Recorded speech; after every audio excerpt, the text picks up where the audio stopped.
Organ-organ tubuhnya kayak hati, paru-paru sudah diambil dan gak ditemukan dimanapun.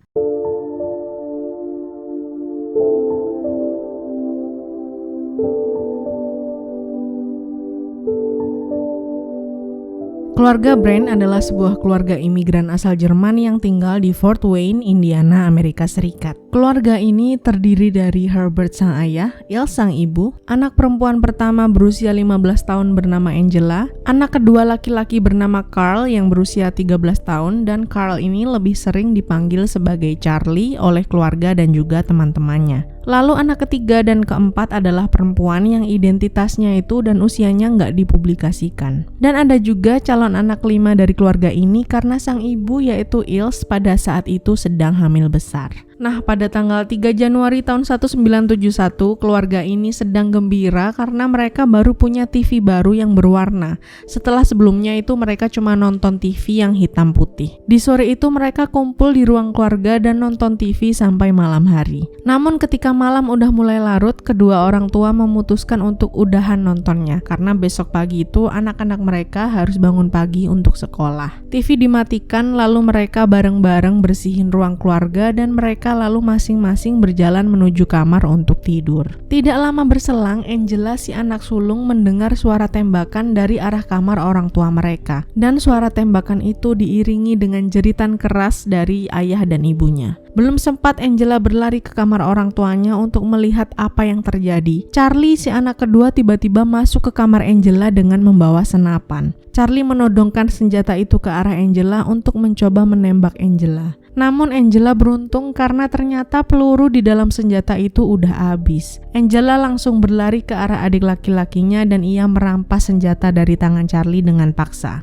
Charlie yang saat itu seperti orang linglung berkata pada Angela, "Aku sudah menembak ayah dan ibu." Angela mencoba pura-pura menenangkan Charlie dengan berkata, it's okay, aku akan bantu kamu kabur. Aku bisa nyetir kok. Ayo kita ambil uang ayah dan ibu lalu kita ajak adik kita untuk kabur pakai mobil. Setelah itu aku akan kerja dan kita bisa tinggal di suatu tempat dengan damai. Charlie yang termakan omongan kakaknya langsung pergi berlari menyiapkan barang-barang yang akan mereka bawa untuk kabur. Tapi sedetik setelah Charlie pergi, Angela langsung berlari keluar rumah untuk meminta pertolongan kepada tetangga. Herbert sang ayah berhasil diselamatkan, namun sayangnya Ilse sang ibu meninggal di tempat bersama dengan calon bayinya. Di ruang interogasi, Charlie mengatakan jika ia melakukan semuanya itu tanpa kesadaran. Dia bilang dia sama sekali tidak bisa mengingat apa yang terjadi pada saat itu. Ketika ditanya apa dia punya dendam tertentu pada keluarganya, dia bilang kalau dia marah sekali ketika ayahnya menembak anjing kesayangannya 2 hari sebelum kejadian. Dan dia juga bilang pelajaran di sekolah membuat dia tertekan dan juga stres. Charlie diharuskan melakukan 3 tahap evaluasi psikologi. Dan para tenaga ahli yang menangani Charlie menyimpulkan bahwa dia tidak menderita penyakit jiwa apapun. Jadi dia benar-benar waras dan dia itu diduga berbohong mengenai tidak sadarnya dia melakukan penembakan pada kedua orang tuanya. Sayangnya juga usia Charlie yang baru berusia 13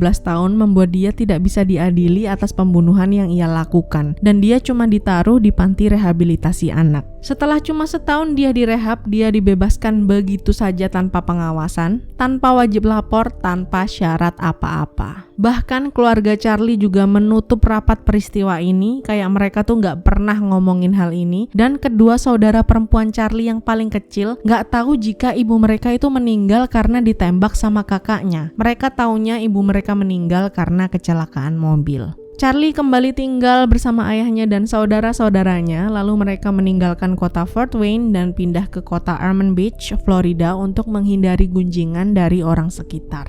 Charlie menjalani hidupnya dengan normal kayak biasa aja, bahkan dia berhasil mendapatkan gelar sarjana di tahun 1984. Setelah lulus, dia juga berhasil mendapatkan pekerjaan yang bagus di sebuah perusahaan bernama Ford Aerospace di Lake County, Florida. Di tahun 1986, Charlie menikah dengan seorang wanita bernama Teresa Halfridge yang biasa dipanggil Terry oleh keluarga dan juga teman-temannya. Aku gak bisa menemukan info yang jelas mengenai apakah Terry ini tahu tentang masa lalu suaminya, tapi ada satu sumber yang mengatakan bahwa Terry itu tahu. Karena ketika dia ditanya apakah dia dan Charlie berencana untuk punya anak, Terry menjawab kayaknya enggak deh, karena Charlie itu punya masa lalu yang buruk. Tapi walaupun ia tahu, Terry sepertinya nggak menghiraukan masa lalu suaminya. Di depan banyak orang, dia selalu memuji-muji suaminya dan selalu cerita yang baik-baik aja tentang suaminya. Sampai katanya nih, saking seringnya Terry menceritakan hal-hal yang baik tentang suaminya, banyak teman Terry yang merasa iri dengan Terry karena punya suami sebaik Charlie. Pernikahan mereka berjalan dengan sangat baik, kondisi finansial mereka juga sangat baik, sampai mereka itu bisa membeli rumah di Big Pine Key, Florida pada tahun 1986 dan mereka mulai settle di sana. Lalu pada tanggal 2 September tahun 2004 ada badai yang menyapu daerah tempat Charlie dan Terry tinggal, dan badai ini dikenal dengan nama Badai Ivan. Karena udah nggak aman lagi bagi mereka untuk tinggal di sana, pasangan suami istri ini pergi mengungsi ke rumah Michelle yang merupakan keponakan dari Terry. Michelle ini adalah wanita yang sukses, rumahnya besar, karirnya bagus, dan ia masih lajang. Hubungan Michelle dan Terry itu sangat baik, mereka sangat dekat, jadi Michelle dengan senang hati memperbolehkan Terry dan Charlie untuk ngungsi di rumahnya. Michelle bahkan malah senang karena rumahnya jadi rame dan dia selalu cerita yang baik-baik soal Charlie dan Terry ke teman-temannya. Singkat cerita, suatu malam Michelle nelpon temennya dan ia membatalkan janjiannya sama temennya. Sebelumnya mereka berencana malam itu akan nonton film bareng di rumah Michelle. Michelle bilang alasan ia membatalkan rencana adalah karena Charlie dan Terry sedang bertengkar, dan pertengkaran itu menyebabkan suasana rumah itu jadi nggak enak.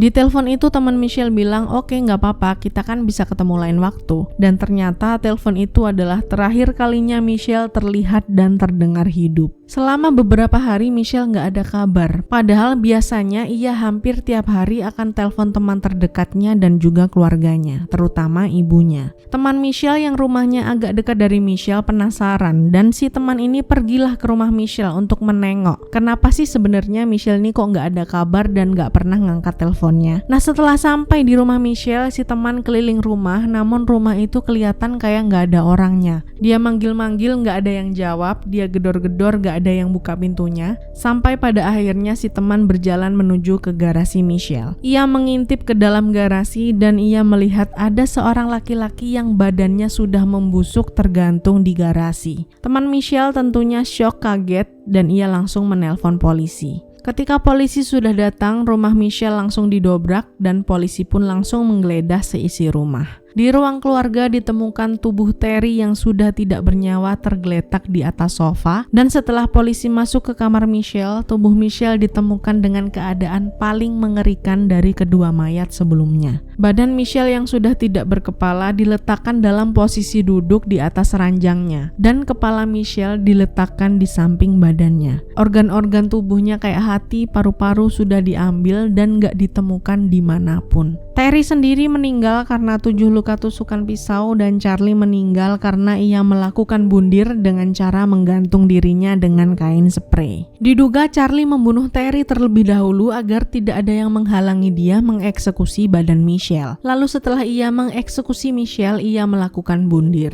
Anehnya ketika tubuh Michelle diautopsi, dokter mengatakan bahwa cara Charlie mengeksekusi tubuh Michelle tidak seperti pembunuh yang amatir. Cara Charlie memotong-motong tubuh Michelle itu kelihatan seperti tukang jagal yang sudah mahir.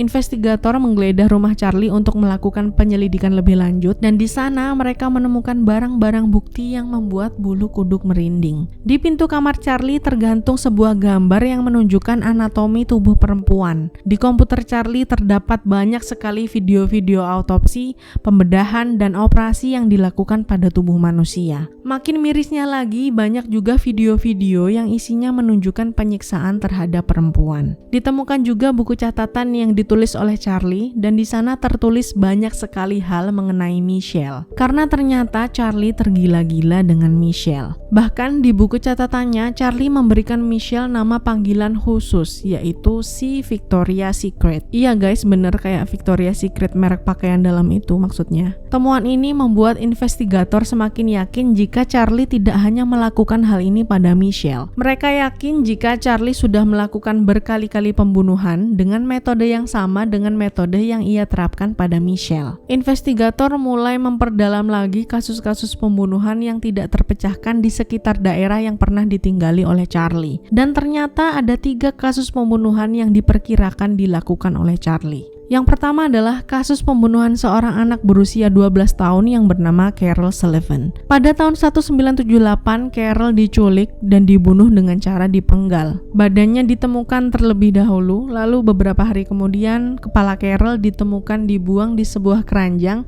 yang gak jauh dari lokasi badannya ditemukan. Kasus kedua adalah pembunuhan seorang perempuan berusia 20 tahun bernama Lisa Saunders. Dan jasad Lisa ditemukan dengan keadaan yang sangat mengenaskan. Tulangnya itu remuk dipukuli, dia ditusuk berkali-kali dan organ-organ di dalam tubuhnya itu hilang. Kasus Lisa ini terjadi di tahun 1988 di kota yang sama dengan tempat tinggal Charlie. Kasus ketiga adalah pembunuhan seorang wanita berusia 38 tahun bernama Sherry Parishu yang terjadi pada tahun 1989. Tubuh Sherry ditemukan dengan keadaan kepala yang hampir putus dan tempat ditemukannya jasad Sherry hanya berjarak 300 meter dari rumah Charlie, deket banget ya. Bahkan ada sketsa pelaku yang digambar oleh seorang saksi dan sketsa ini mirip sekali dengan wajah Charlie. Lalu gilanya lagi nih, Terry pernah curhat sama kakak iparnya jika ia punya feeling bahwa suaminya lah yang melakukan hal keji itu pada Sherry. However, nggak ada bukti langsung yang bisa membuktikan bahwa kematian 3 orang wanita ini adalah perbuatan Charlie. Walaupun beberapa criminal profiler udah yakin banget bahwa Charlie lah